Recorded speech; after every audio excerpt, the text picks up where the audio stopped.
Bringing a lasagna into the world is the true marks of a pasta master. This Thursday, I'll be able to help you make lasagna for yourself. The way my nonna makes it is with 3 components. We have the pasta, the traditional bolognese sauce, and the cheese, which is mozzarella and parmesan. We'll be using the same equipment that we've been using for the last few weeks, only this time we'll need a lasagna tray. I like to use a tray that's the same width as my pasta machine, but really you can use any tray that you have. So we'll allow about an hour to make the lasagna, and we'll allow up to 20 to 30 minutes, depending on your oven, to cook. Tune in at 7 p.m. on Thursday for another week of Pasta Hotline. Ciao!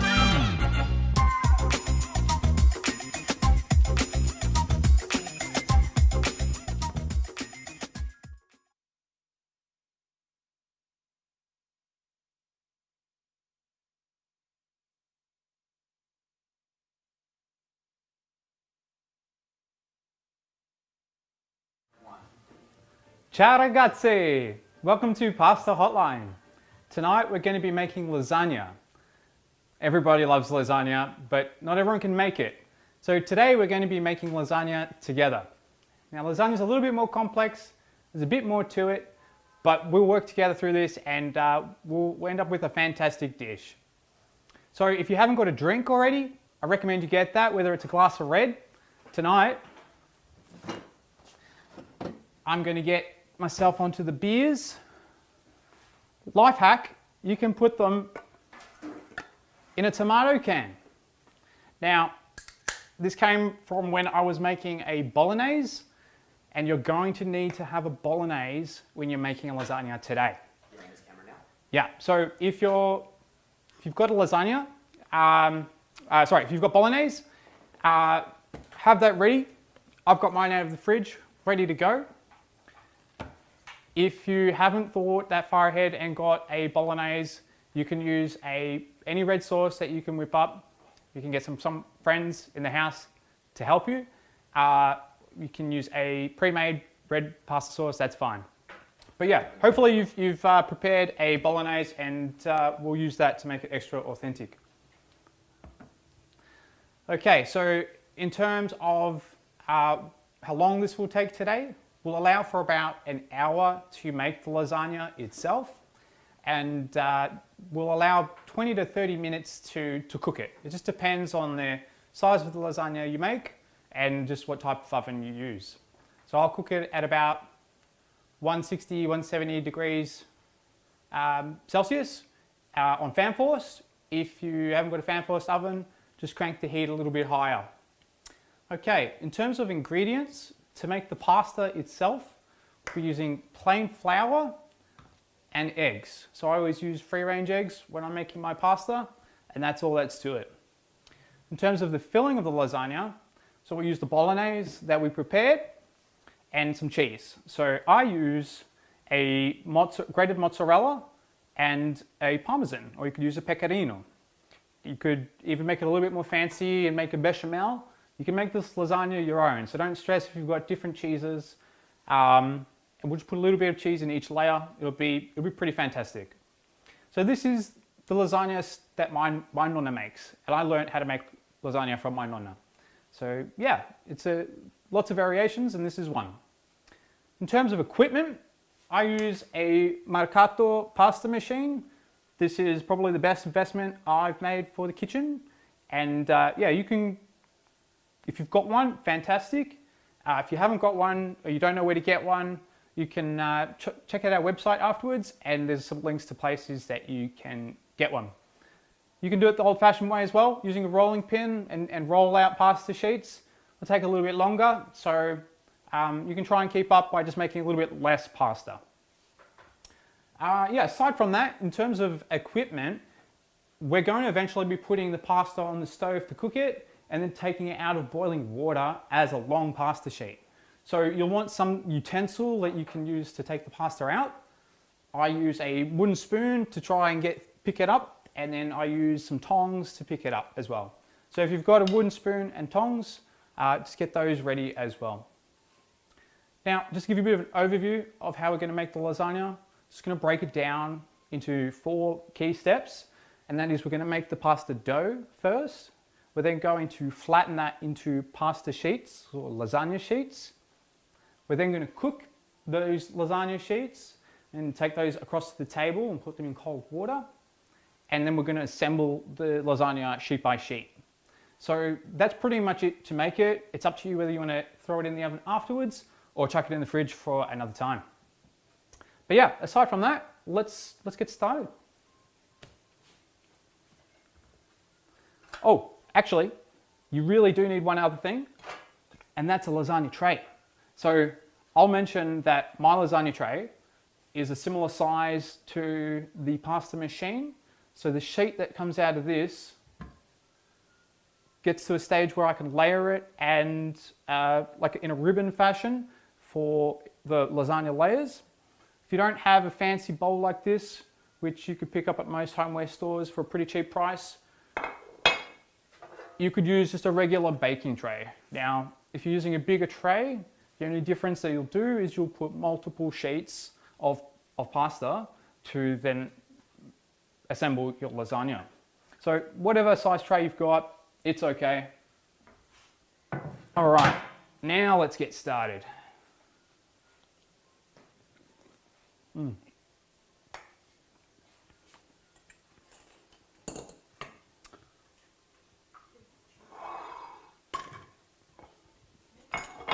Okay, so to get started, what you'll do is you'll put some flour on the table. The amount of flour that you'll use is just enough so that when we crack some eggs into the well of the flour on the table, the amount of eggs inside of the well will just cover the top of the flour that we've got here. Don't be afraid to use a bit of extra flour. The objective is you want to make enough flour to make a thick wall so that the eggs don't spill out. And slowly what we'll do is we'll bring a little bit more flour in bit by bit. How is this well different from the wells we've seen you make in previous weeks? Now, in previous weeks, I've used 3 eggs to make pasta for my household, but this week I'm just going to use 2 eggs, only just because for the size tray that I've got, 1 egg fits perfectly in a size tray like this in terms of how much pasta it produces. But a good rule of thumb is to use 1 egg per person and use that as a gauge to how much pasta you can make. So why did you crack the eggs on the bench? I crack the eggs on the bench just because it's a flat surface and it cracks the eggs nicely and you get hardly any shell, none pretty much. And what I'm doing now is I'm popping the yolk of the eggs just so that when I mix it, it's a little bit even, more even. So I've popped those and I'm gently going to mix this pretty much as if I'm making an omelette. And what I'm going to start to do is slowly broaden the edges of the well to let more flour in. And you can use your fingertips just to bring in a little bit more flour. The trick is that you bring in flour gradually. Makes the process a little bit more wholesome as well. Gives you time to relax after a long day. How gently are you whisking? And I'm only doing this very gently.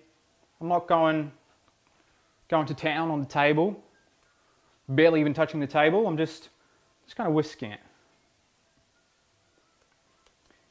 If when you were cracking the eggs, you kind of missed the well, it's gone a little bit all over the place, just try and get it in. Use a bit more flour to build the walls again. You can't have too much flour. Flour is your friend. Wise friend Amadeo told me that. Decca would like you to know Hilton in the YouTube listings. Wow. So I got a comment from Decca saying, I'm currently taking Paris Hilton on in terms of YouTube rankings. Bring it on. And it's good to hear from you again, Decca. I know you've been joining. I know you've been making dinner for the family. You're a wholesome guy. Okay, what you're noticing I'm doing here is I'm starting to just mix it a little bit more. I've got roughly this amount of flour on the table. Still easy to continue the mixing process right now. The consistency is pretty fluid, and I'm still gradually adding flour. Remember, I use 2 eggs. If you're using more, this process will take a little bit longer. But yeah, don't.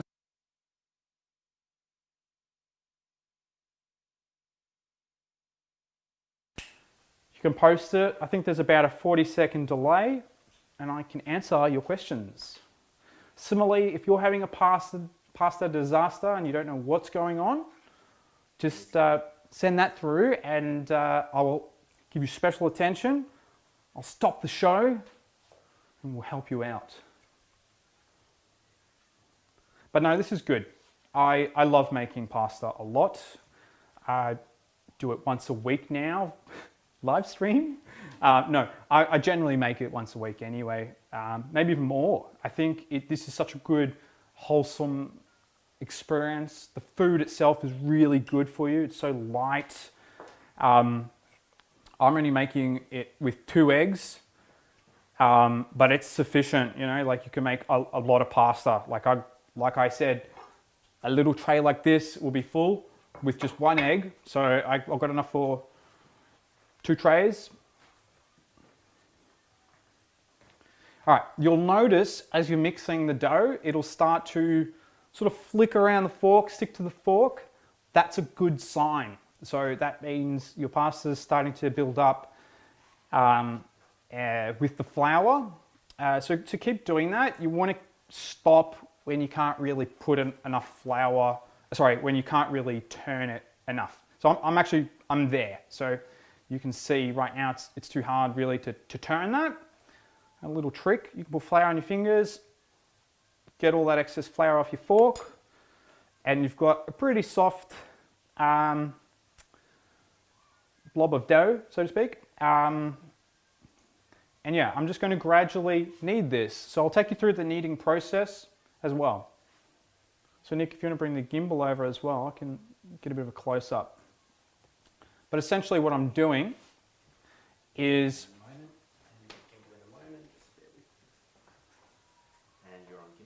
Cool. So essentially what I'm doing with this dough, which is still quite soft, is with this part of my palm, I'm pushing it over dry flour and stretching it out. And what that's doing is picking up flour. I just rotate it 90 degrees and repeat the process. When you do that, that's the kneading process. So it's always good to evenly distribute the flour on the table. And yeah, if you are noticing flour sticking to the table, that's okay. We'll take it off later.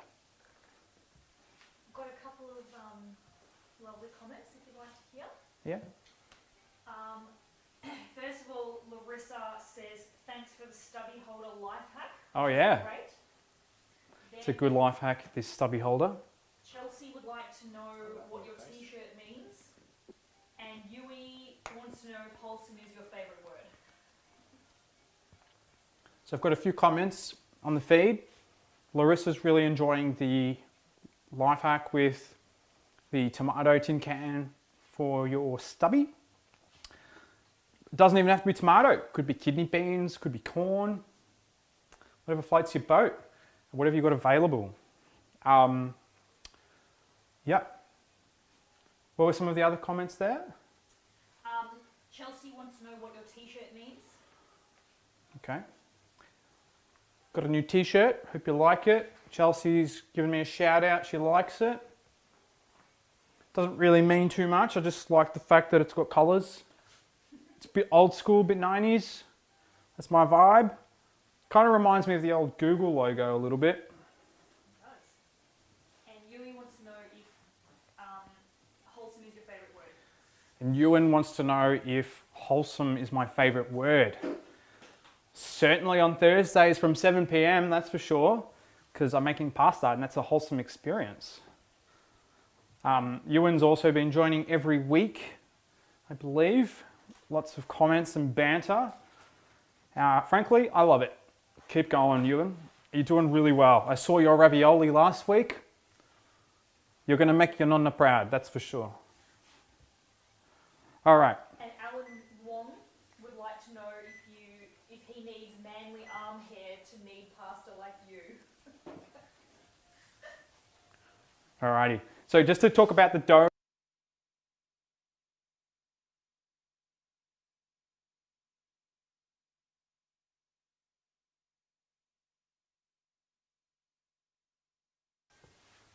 Okay, and audio should be back.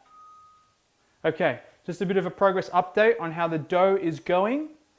It's definitely picking up its firmness. It's still quite soft and malleable, but that's a good sign. You want to keep picking up flour on the table, and the process of kneading is building gluten in the dough. So hopefully that little fun fact makes it all the more better. If you're making this with lots more eggs, this process will take a little bit more.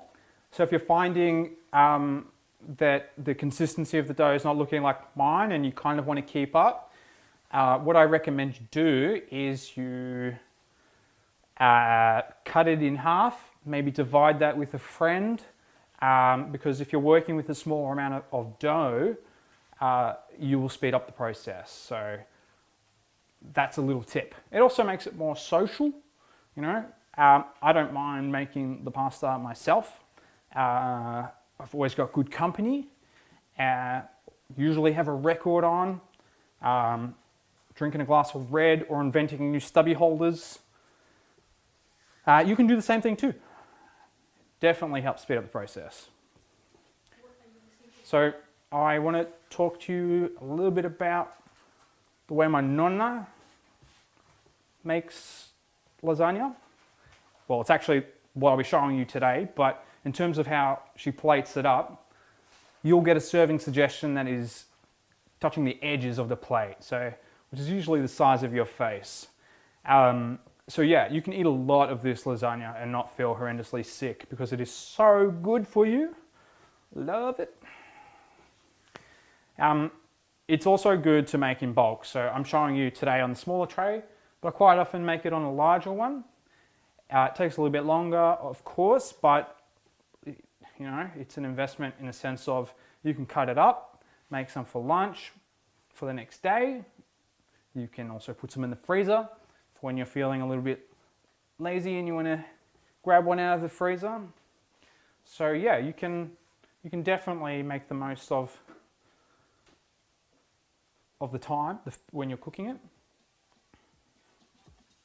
Okay, you'll notice that you start to pick up pretty much all the flour off your table. If you do have extra flour on the table, just sort of scoop it up with your hands and move it to the side. You'll definitely use it later. And as you make pasta more and more, you'll eventually start getting the right amount of flour out the first go, and that becomes a bit more of a relaxed activity. You're not sort of like measuring and trying to work out how much flour do I need. You just start like picking up the flour that's on the table. All right, cool. So you're probably wondering, especially if this is the first time for you making it, how long do I do this process for? So this probably takes it's probably the most daunting process if you're starting off making this for the first time. We'll be doing it for a little bit longer. I usually do this for about 10 minutes or so until the dough is no longer able to be easy to work with. So I've actually used all the flour on the table. I'm going to put a bit more on because you do want to, and I'm going to show you this, I'll show you now actually. So I'm just going to tear a little bit. You'll see that there's still a little bit of wetness in the dough. So all of that has to be picking up flour. So so that the dough texture is kind of like this. So we'll just keep doing this process, and eventually the dough will be quite firm, which is perfect to run through the pasta machine.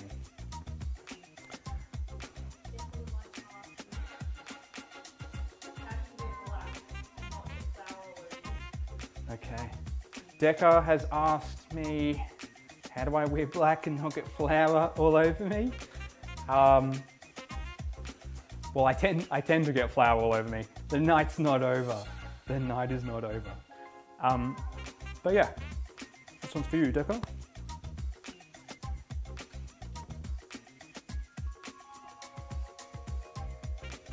All right. We have a comment in the thinking community who says, I love you, are you married? Ah, very interesting.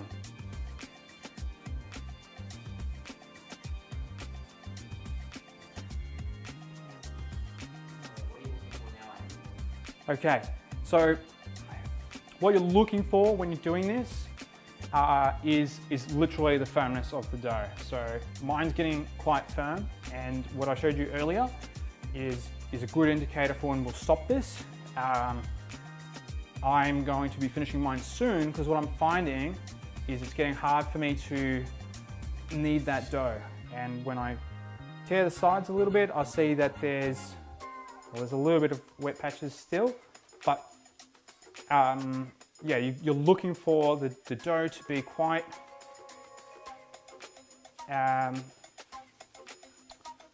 dry. All right, if you're handling dough with a lot of eggs, you'll notice it's probably a little bit more cumbersome to work with. You can use two hands if you like this, nonna style. And you can keep doing that and flip it over as well. It's another kneading technique. The trick really is just making sure that you pick enough flour up with the dough. You definitely don't want the dough to be too caked in flour, so you don't want to be scrunching it up or squashing it down to knead it, because you're not going to be picking up flour as much. Okay, I'm definitely getting there. Yeah, but you don't want to, you can't knead it too much, I guess. The more you knead it, the better. If you do have a pasta machine and you haven't kneaded it enough, what will happen is as you run it through the machine, it might tear with holes in it. That's not the end of the world. It happens to me plenty of times. Sometimes I'm a bit impatient. Definitely want to just eat pasta as quickly as possible. But yeah, we can fix that by folding it over. So let's see what happens when I do this. Okay. Yeah, we could do a close-up in a sec. Okay, seeing what this looks like. So my dough, definitely coated with a lot of flour on the outside. If I start to tear it, it's looking pretty dry on the inside. Maybe a couple little bit. How do I still have wet patches? Don't know. I think it's just about ready though, don't worry. The trick is to be patient. So maybe I haven't got enough flour on the table. If you're wondering what flour is in Italian, it's farina. And farina is your friend when you're making pasta. All right. Okay. I think my dough is getting pretty tough to work with now. As you can see, really putting a bit of effort into it. So if you haven't done your workout during lockdown, also just make pasta. Get your workout that way. Multitask. Okay. All right, I think I'm done. I'm just going to try and move it into like a sphere state.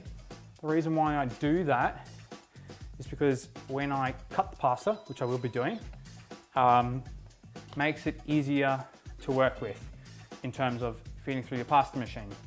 If you don't have a pasta machine, like I said before, you can roll it out. Yeah, that's fine too. All right, so I'm gonna cut this now. A little trick, because you will want to have a nice flat surface. So you can get a spatula, use the end of it to just gently scrape off any pasta that's caked onto the table. And this method here will stop it from scratching your table as well, which is nice. But yeah, we definitely want a lot of space when we're rolling out the pasta sheets, that's for sure. I'm gonna have to make more space. All right, that's enough life admin. Tommy G wants to know, are you always this needy? With a KN. Tommy G has asked if I'm always this needy with a K.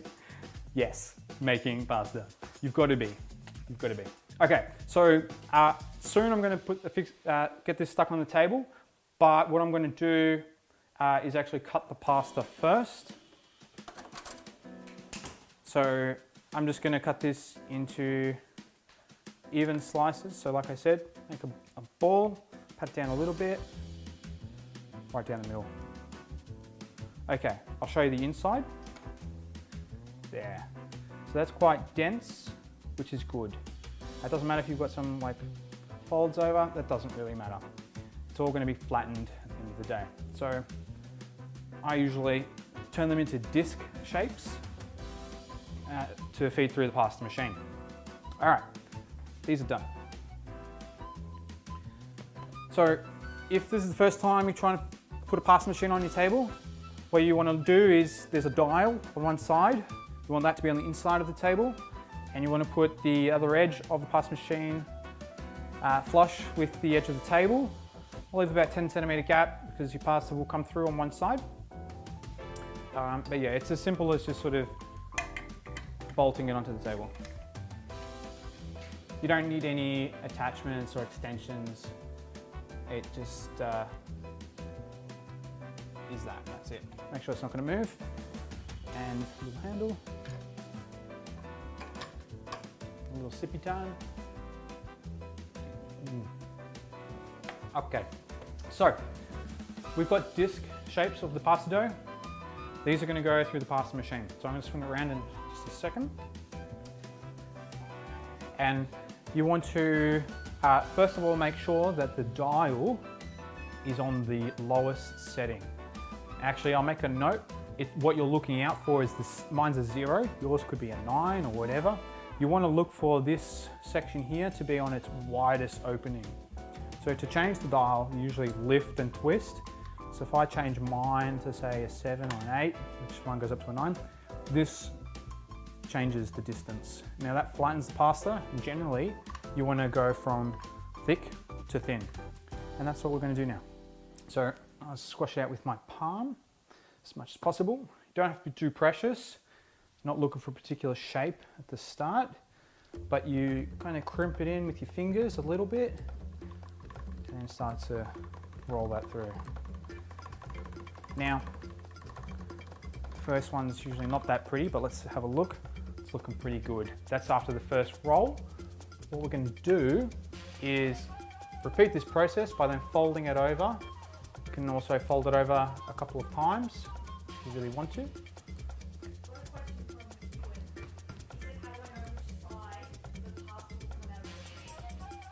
Okay, got a question from Ewan. How do you know how much, which side the pasta will come out of the machine? Look, the reality is it's really just going to drop down and then like ribbon over itself. So I was showing you the right side because I'm standing on the left. But if you're wanting to stand on the right side, you could probably grab it from the left. Yeah, so hopefully that answers your question, Ewan.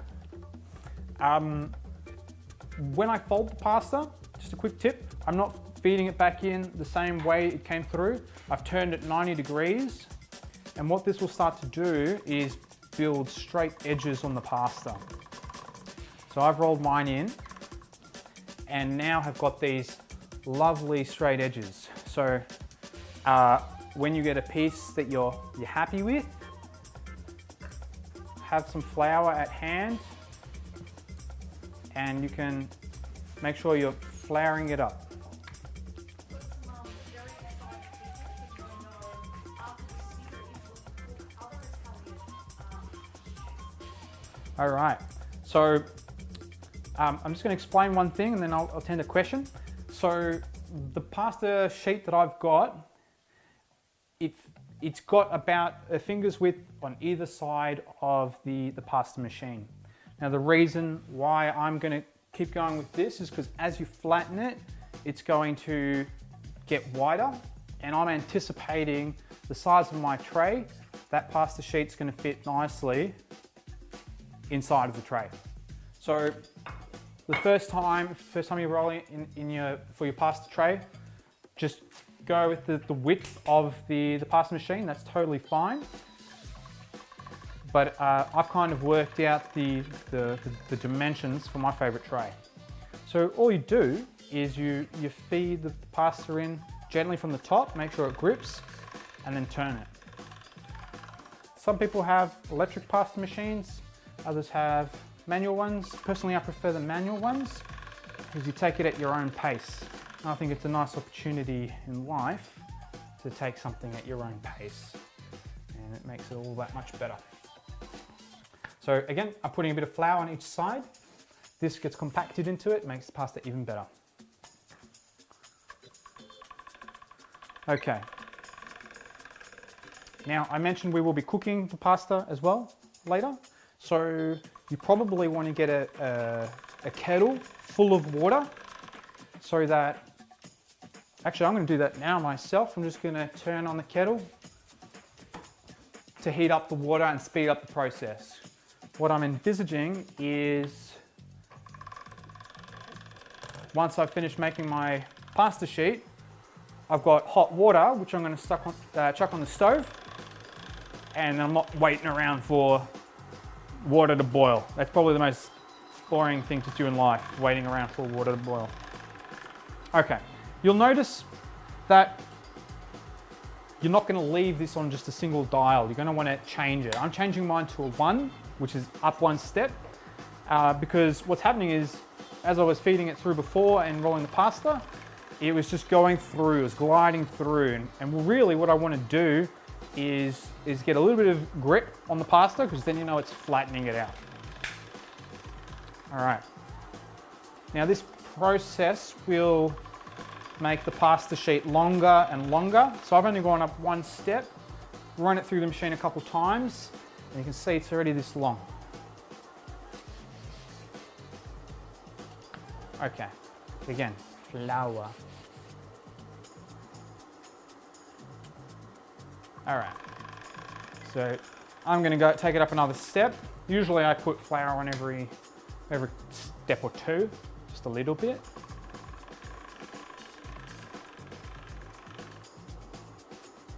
Yeah. Now for a lasagna, I'm going to want to get this quite thin. There's lots of layers in the lasagna I make, sometimes 6, 7 or 8 layers. So yeah, if you are going to put a bit of bolognese and cheese in between each layer, getting this down, the pasta sheet down to about 1 millimeter thick is a really good indicator of the width that you need.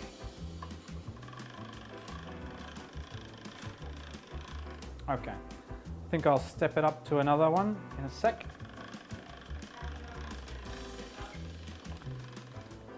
And yeah, depending on your pasta machine, like I said before, you will notice that there's less grip after running it through a few times. That's an indicator to step it up. Now, as you make the pasta sheet thinner and thinner, what's going to happen is it's going to be a little bit more delicate to handle. So you're just going to be a little bit more careful, but as you get a bit more confident, you can be a bit more swift with it. The flour is good.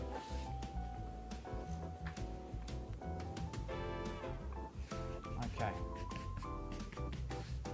it's looking good. Pasta sheet in progress. All right, beautiful. I'm going to step it up again. numero 4. That means number 4. All right. Oh, perfecto. So last week we got picked up by the Urban List. They cottoned on to what I was doing and thought it was a pretty cool idea, especially during lockdown. So give us a shout out in the comments, or let us know if that's how you found out about us. I'm curious. I'm curious about a lot of things. Every time I make pasta, I think about stuff. And I'm curious to know if you are making your pasta today with a pasta machine, or if you're doing it old-fashioned style with a rolling pin, or you're doing it OG style and using a wine bottle. I've made it with a wine bottle before and it's pretty cool. It did take a lot longer, but it was pretty cool. Okay, I'm stepping it up again. I'm at my number 5.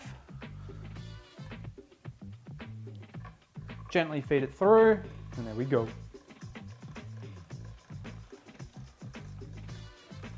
All right. So if you haven't made a bolognese, just a quick recap there. Really can't stress enough that you need a red sauce, bolognese preferably, to put in between the layers. If you don't have anything like that, look, grab a jar of basic red pasta sauce, just to sort of follow along for today. But really, my bolognese cooks for about 2.5 hours. I put the recipe I learned from my nonna up on the website, so you're getting some authentic stuff there. But also had the quick version on Instagram. Just being mindful, we start at 7. You know, some people just want to quickly get ingredients before they're after work, get some exercise in before they're not allowed to go outside because of these restrictions, which everyone should abide by the way. Dan Andrews is doing a fantastic job, I think. It's not easy.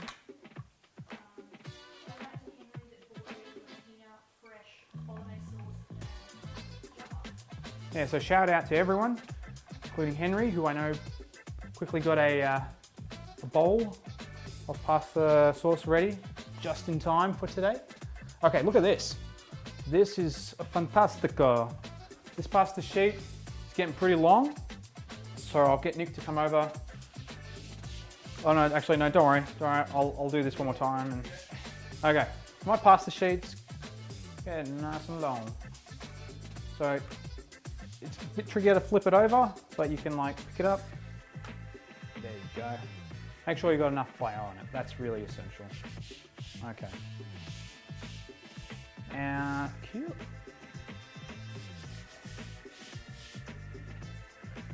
I'm going to go one more step. A good indicator if you're rolling it by hand as well is when you hold up the pasta, you can kind of see the silhouette of your hand behind it. And that's a good indicator you've got the right thickness. The other thing to be careful of is not to get too cocky when you're rolling it through the pasta machine. As it gets thinner, it is so easy for the edge to fold over, and then you've just rolled it over and created like a crease. It's sad if that happens, so just be careful. I always have my hand on the top of the pasta machine just to guide it in and make sure that I catch any of those creases before they get folded over.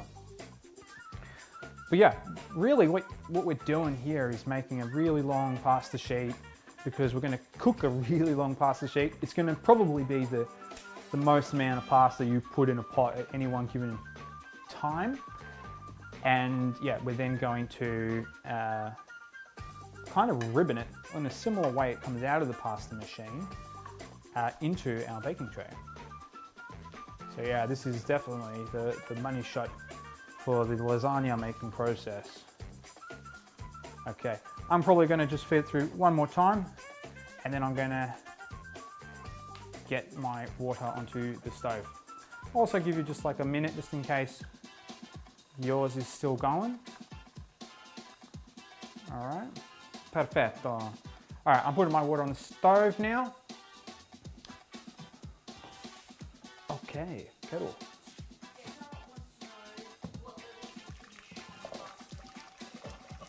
Okay. So Deca wants to know what level you go up to on the pasta machine. I'll show you in just a second, but it's kind of about 1 millimeter thick. Okay, I'll show you in a sec, Deca.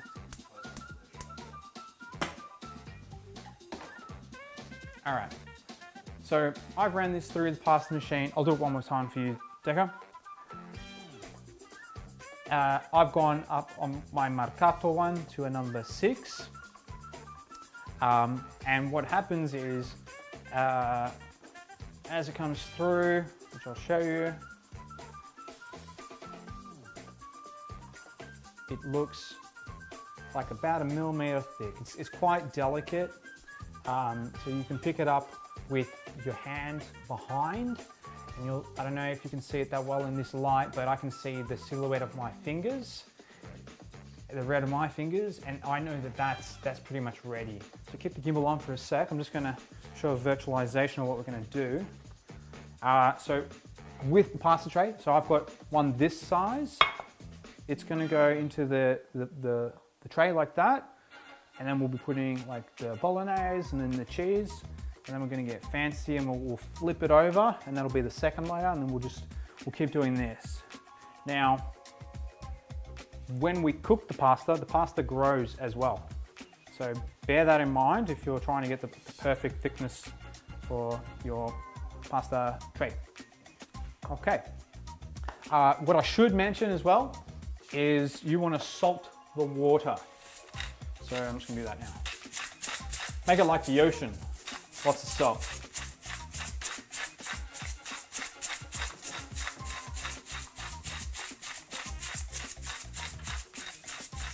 All right, let's do a bit of a check-in.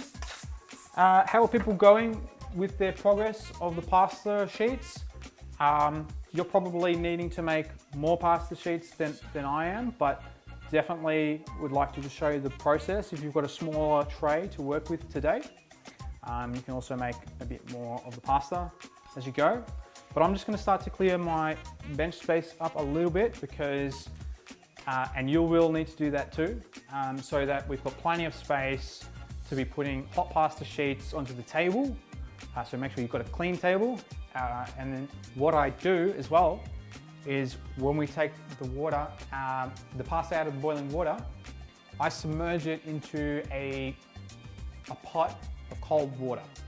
Now, the reason I do that is to stop the pasta from cooking. You don't have to put it into a pot of cold water. You could make sure you clean your sink out nice and clean, and then you can fill that with water and you can put your pasta sheets in there.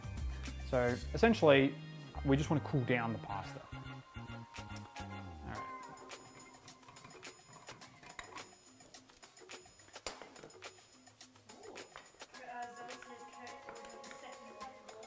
Awesome, awesome. So are you saying that sheet is enough for your whole tray? This sheet will be enough for my whole tray of pasta. This is one egg, essentially. This is the other egg, and 2 eggs is gonna be a lot of pasta. But yeah, if you end up with extra pasta, you can also make like fettuccine or spaghetti. Hopefully you didn't forgetti, because we did that episode already. But yeah, it's good. Yeah, yeah. If you are making more pasta for a bigger lasagna, keep doing that, but just watch along because you'll learn. It's pretty straightforward, and you can finish it off a little bit after. But just so I can give everyone plenty of time as well, I'm going to continue with the process. My water's boiled, so what I'm going to do is have my pasta sheet ready to take in there. When it cooks, I'll be taking these things out. So Nick, if you want to bring the gimbal, I'm going to start putting this into the tray. Kurt would like a shout out.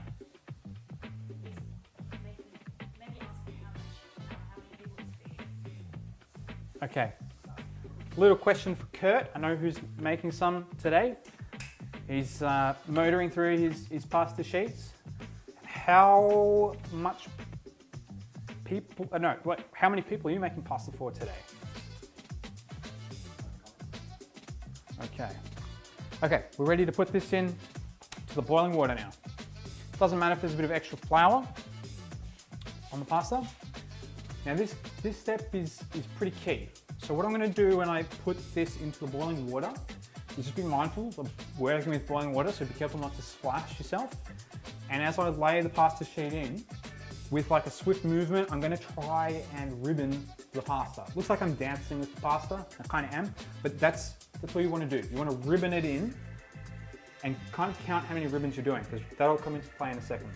So I'm layering mine in now, starting on the edge. So 1, 2, 3, 4, 5, and a bit. Let's call it 6. Now, the reason why I ribboned it in there is so it cooks evenly. That's important. And when we take the pasta out, and it won't take long to cook, a couple minutes really, when I looped the edge of the spoon, and I'll grab that 1 second. When I use the opposite end of the wooden spoon, I'm going to try and get in on that 3rd layer, considering I've folded it over 6 times. That means when I take it out and try to transfer that to my cold pot, it's not going to slip, fall, splash, disaster. So be mindful of that, and it can be a little bit tricky to get it out because the pasta gets a bit more slippery. That's why I recommend you have some tongs. Now with these tongs, the cool thing about them is they've got plastic edges, and what I'm going to do is the pasta sheet will be there. You'll see, I'll clamp it. It's going to not really compress it too much. It'll be fine. So let's have a quick look at this pasta here. What you'll notice is it starts to bubble on the edges of the pot. That's a good sign that it's cooking to the right amount. So when you take it out, which I'll do in a minute, just do a light inspection. Yeah, so turn this down so the bubbles are gone. All right, the pasta does not take long to cook. I'm gonna try and hunt for the 3rd layer. All right. Okay, it's very hot, so be careful. So I think I've got it. I'm gonna grab it just to take some of the weight off and cross my fingers. Go straight into the cold pot. So that was successful. Once I've dropped it on the floor, and it was a disaster. A pasta disaster. So this is cold water, and what I'm doing is cooling it down. And a good thing you can do is get your hands in there and kind of just make sure your pasta sheet is not folded over on the edges. Just make sure it will, it's a funny feeling. It feels quite slippery. But yeah, that means it's cooked. All right. So you would have noticed as well, the pasta grows in size. All right. So that's definitely cooled down. It only takes a second. So what I'm going to do now is take it out of the pot. It's like alien stuff right now. Okay. Awesome. You've made a spaghetti sheet. I mean, a lasagna sheet. Cool. Just dance off a little bit of that extra water. Okay, so I've made some space on the edge of my table. This is key. This takes forethought to get this right. I've kind of just laid it there. When you're making it, you're going to be probably making lots more sheets than one. I've got one tray. It's going to be nice for me. But if you've got extra pasta sheets, you can lay them on top of each other. But if you're going to do that, be careful because they will stick together after a period of time. So either lay them onto more bench space or just splash more water on them as if you're keeping a fish alive. Okay, so I've got my pasta sheet. I'm now getting my bolognese into the picture. So like I said, this is one that I prepared earlier. Nothing too fancy, just cooking for a couple of hours yesterday. And what I'll end up doing is I'll be putting a little bit of sauce on the base of the tray, like this. I'll show you. So grab a little bit of sauce. My sauce has plenty of oil.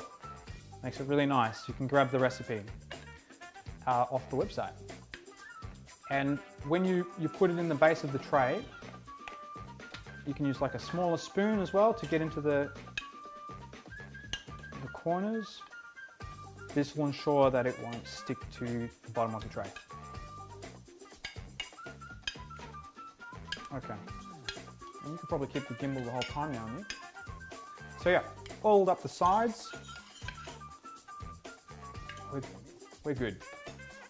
That means the pasta's not going to stick to the base of the tray. All right, so to get started, just pick up the side of the end of your pasta sheet and just place that like so. So I always make sure it's tucked in on the edges as well, just to get the maximum length out of this and pat it down even. And this is the start, this is the foundation. So we'll bring cheese into the picture as well. I'll make formaggio. And we're now going to repeat this process. So that was the start, that was the foundation. Process is a little bit of sauce, which I just grab a spoonful. You use a spoon, and then disperse. And if you've just made sauce as well and you're putting hot sauce onto the tray, it's going to smell so amazing. This is so fantastic. So that's roughly the amount of sauce you want to do. Of course, do it to your liking, but this is enough, honestly. I'm now grabbing some mozzarella cheese, just lightly sprinkling that, and it's now starting to take shape, it's starting to look like lasagna. This is where it gets so exciting, oh my God.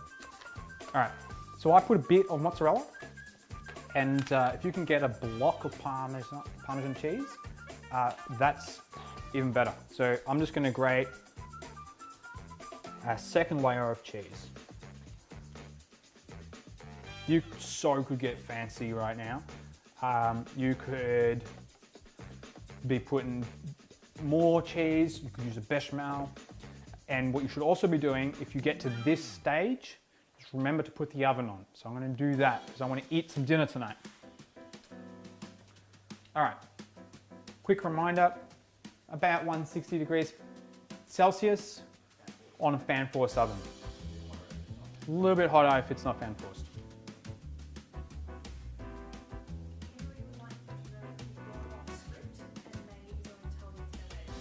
Wow.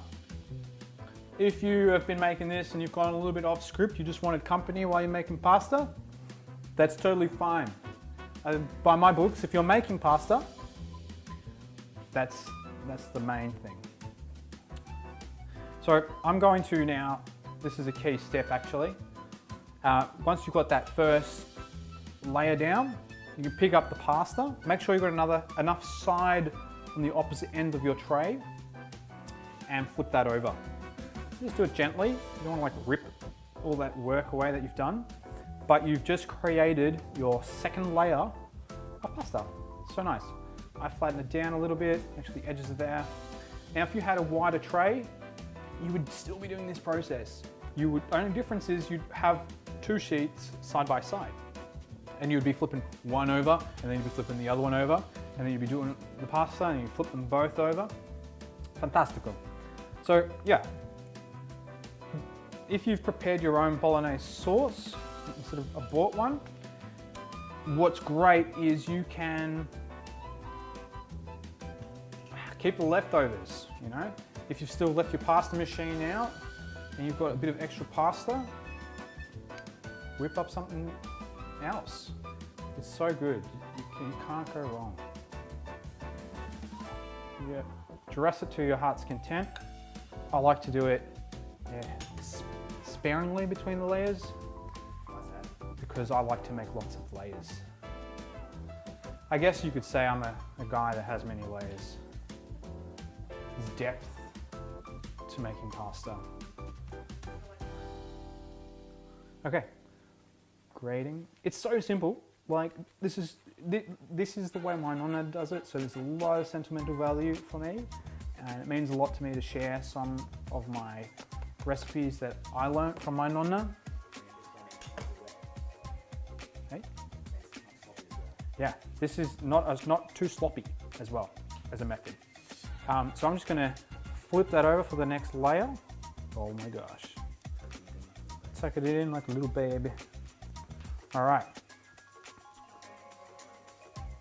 Bringing a lasagna into this world is pretty amazing. Not gonna lie. Okay, that's my third layer. It's so simple. Repeat the process. If you've come this far, you're living. But yeah, I am really appreciative of everyone who's tuned in. A lot of people have got in touch and expressed their gratitude for learning a new skill. I think learning how to make pasta before lockdown was quite an expensive activity, let alone a stressful one if you didn't know how to do it and you wanted to do it with friends. So this is some good practice. I've made a few videos on starting with some basics and starting to get more complex. And if you're coping with making a lasagna right now, I'm proud of you. This is good stuff. It's not that easy. It can be daunting. What I like to do as well is I like to add a little bit more cheese to the layers as I go.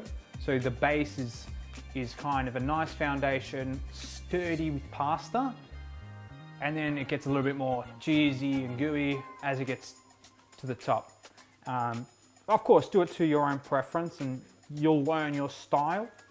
I've made many a lasagna in my days. Lasagne. So yeah, I like to add a little bit more parmesan as I go. Is that a question or? Okay. If you're wondering the reason why I'm not using bechamel as a sauce, no particular reason. I just like making it this traditional way, but it's delicious, so delicious. I think it's also a little bit more practical if you're putting it in the fridge or freezing it. If you are freezing it, just make sure you cover up all the sides really well. But yeah, this is all that's to it. It's pretty easy. If you have a bigger tray, you're just doing 2 of these simultaneously. If you start to notice pastas curling up on the sides, you can do a couple of things. You can grab a knife and cut it to fold it like a present. You know, Christmas is coming up. It's good practice. Yeah, if you don't fold it, it's just going to cook a bit crispier, and that's nice too. So if anyone followed along on my bolognese recipe, you'll notice I use whole peeled tomatoes. And what I do is I get them, scrunch them into the pot when I'm making it. I just love that so much. Adds more flavor. Usually put in a dash of red wine as well. This is looking good. You want to make sure that you're getting sauce on all of those edges, because that's the yumminess about it. Okay, so that's it. Moderation with the sauce. More cheese. When you're making it as well, depending on the tray that you've got, just go to the top. Look, if you're doing it with this sort of style that I'm doing with mozzarella and parmesan, it's not going to go too crazy and overflow in your oven and make a mess. It's actually going to hold it's going to be a composed meal, and it's not going to fall apart. Sometimes if it doesn't have enough sturdiness to it, it's pretty difficult to get out and put on a plate. This will definitely hold its shape. And I'm getting to the end, probably got like a turn and a half left. You'll notice this is maximizing the use of pasta as well. I'm not wasting anything here. This is a very sustainable way of living. Pat it down just because I've got a little bit left there and I definitely want to use that. Bit more sauce because I'm a saucy person. So I think I've done about like 6 layers or so. I don't know exactly, I lost count. But that's not the important part. You just keep going until the pasta's all done. Now, because I'm at the top, I just want those edges to be nice and saucy. This is looking good. Now, when you get to the top layer, I should say, you don't want to, like for me, where I've gone to the very top of the tray, keeping it a bit more sparing in terms of the ingredients as the last layer is a good way to finish it, because it can add a nice crispy layer on the top. It's not necessarily going to be like crunchy, but it's a bit more crispier than the rest of it. So, Ooh, good question from Larissa. yeah. About finishing off. Yep. She says, doesn't matter if the top layer is pasta or cheese when it goes in the oven. Got a question from Larissa. Does it matter if the top layer is pasta or cheese? Yes, it does. So that's a great question. So and I'll show you here, if I put this layer in the oven, that's going to dry out really quickly, maybe curl a little bit, and just become flaky. I recommend putting just a little bit of sauce on it. So this is great that I actually have this to show you as an example. That to me is done, albeit I haven't put the Parmesan on it, but I'll show you just a little bit more sauce just to cover that bad boy up. Okay, so it's been about an hour now-ish to make this. I've taken my time. If you were in like determination mode just to get it in the oven, you could do it a bit quicker, but I recommend taking your time, having a little bit of fun, having a sip of your favorite drink.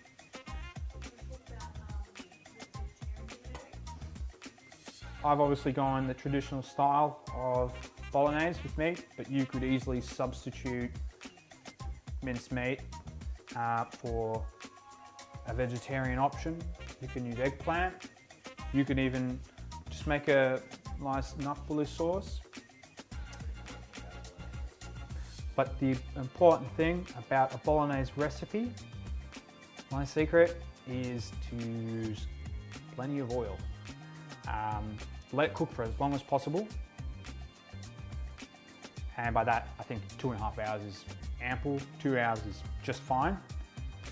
And yeah, so you're going to end up with a lasagna, baby. So this, for me, now is ready to go in the oven. I had mine on, so I'll wait for Nick to come with the gimbal. And yeah, we'll get a bit of a close-up. That's my lasagna. I hope yours turns out like this as well. They're so delicious. Like, they're so delicious. You're gonna eat so much of it and you'll just be happy. It'll be, whoa, so good.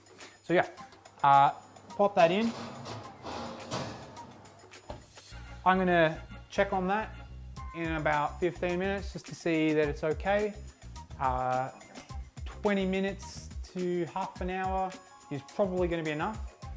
What you'll notice is it looks like the top is starting to get a little bit crispy. The cheese has melted, and if you take it out and you want to inspect it a little bit by putting a knife through it, you'll see that if it's cooked through, it comes out, it'll be great. So yeah, that's how you make lasagna. Enjoy the process as much as you can. Everybody loves lasagna, and now you know how to make it. So, got a question from Elliot. He says, does Nonna normally drink VB while making lasagna? The question from Elliot is, does my nonna normally drink VB while making pasta? No, she always has red wine. I usually have red wine too, but I thought it'd be fun just to show you a little bit of a life hack. And yeah, you can do whatever you want, wholesome times. I do want to quickly let you know, next week we're making gnocchi. That's going to be just another level of complexity, but the reward is oh so great. So if you do want to tune in, we'll be posting stuff on our Instagram like we have been in the past couple of weeks. So you can follow along there, ask lots of questions there. I definitely want to see pictures if you've taken them tonight, so send them through and tag us at Pasta Hotline. What else? I suppose when making gnocchi, one of the key things there is we're going to be introducing potato into the pasta process. And when we are dealing with the potato, we're going to be mashing it, but through a potato ricer. And what that does is it really aerates the potato as you're mashing it and kind of hands off to keep it delicate. If you can't find the potato ricer, they are a bit tricky to get a hold of. You can use like a sieve or a colander, and we'll be boiling the potatoes so they'll be soft enough that you can push them through that. The key there is you want to be able to get the potato to a really fine grain. So you can even grab like a bowl and like push it through the colander, and it does the same process essentially. But yeah, if you can get a potato ricer, fantastico. Otherwise, enjoy tonight. Thank you for tuning in, and I hope you enjoy lasagna. Ciao!